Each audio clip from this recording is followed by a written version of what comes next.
Welcome to the MBIS Forum. We are interviewing Ms. Fanny Passeport on the book launch of her new book, Stretch Yourselves. Talk a little bit about yourself. What is your background? So my background is actually quite interdisciplinary. I have learned a lot of different things. As a student, I was interested in agriculture, in environmental studies, in social studies, and I also tried to do a master that mixed both. And later, I got interested in education, in French teaching, and then technology. So as you can see, I like to learn a lot of different things. Please briefly describe the book that you and Ms. Caitlin McLemore wrote. So Caitlin and we decided to write a book where we could share our insights and guide teachers who are new in the profession or teachers who want to reflect to think about their teaching practice. And therefore, we really wanted to write a book about digital learning that is not purely about technology, but really about pedagogy.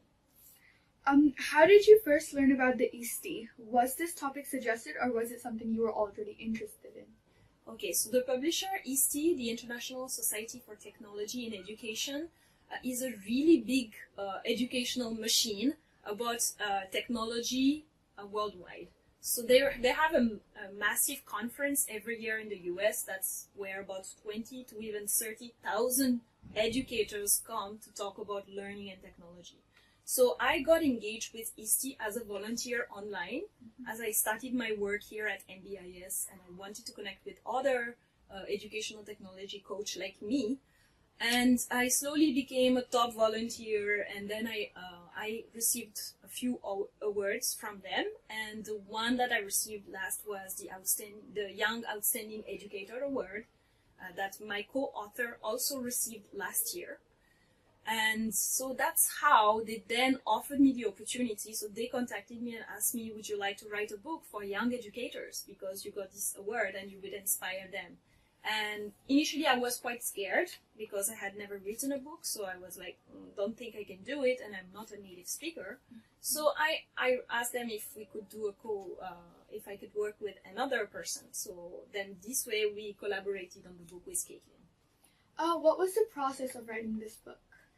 That's a really good question, because we always think that writing is very linear. You start with chapter 1, you go to the end, and that's done. Actually, it's very difficult to write without knowing the full content of what you're going to write about. So initially, we had to submit a proposal that was quite detailed, with the purpose and with the table of contents, and then we had to describe each chapter, so that we knew that we would have things to say for each of the chapter. And we finally decided to organize it in 3 parts, within which there were different chapters. And the 3 parts are to breathe, stretch, and meditate. So they all have something to think about for the teacher to reflect. Breathe is about pausing and thinking about what makes sense to you. What is your why? What is your purpose? Stretch is about daring to take risk and stretching your practice as a teacher. And meditate is about receiving feedback from others, providing relevant feedback, and also introspecting and self-reflecting. So after the writing of the book, which happened online with my friend, we had video conferences every week with my colleague, with my co-author, and we had to submit one part at a time where we received feedback from different committees and members at ISTE.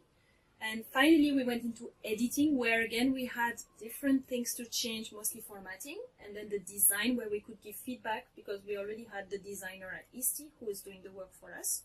So now we are basically waiting for the printing to start. How long did it take for you to write this book? So this book, I think it's about 25,000 words. So it's a small book, you could say, like maybe 150 pages, but there will be more with the design. So it's kind of a small book, and we were 2 people, so we thought it was achievable to do it in 3 months. And we kind of pulled it off. So we managed to do it in 3 to 4 months. And then after submitting it, we had about, again, 3 to 4 months of revision and some direction from our editor, who told us what could be changed and improved, but it was not at the level of the content. It was more of like tiny things to adjust and the design. So yeah, about 6 months, I guess.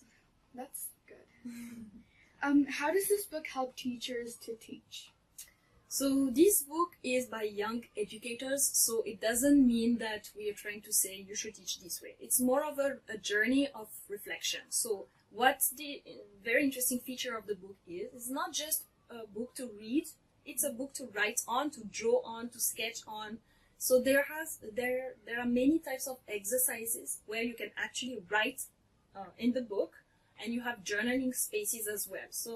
So that it's really going to be relevant to the teachers in their context. So let's say we're trying to work on what is your purpose. We are not saying this is your purpose. We are asking them questions so that they wonder, they inquire, and they think about what makes sense to them. And they can then write it down or use one of our exercises to get what they want and what makes sense for them. What were some challenges you faced while writing the book?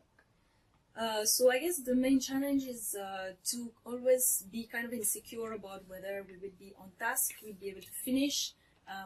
But I have to say that it was very smooth because me and Caitlin, we were very organized. So it's very important to have good self-management skills, good time management skills. We made a schedule and we stick to it.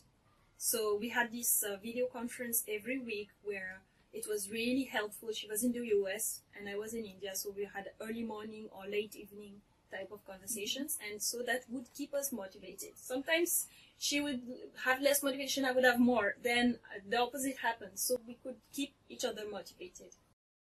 Any ideas for your next project? So that's a very good question. I have many different ideas, and I always like to share on my blog as well. But maybe something to do with kind of different, that would be children book. And that's something I'm thinking about, is how to make a really good illustration book with very less text, but something really conceptual that the teacher can use to really scaffold the learning and really go deep into conceptual understanding. So let's see if I make this happen. Right now it's just an idea. It's not yet at the draft level. Thank you. It was a pleasure talking to you. Same. Thank you.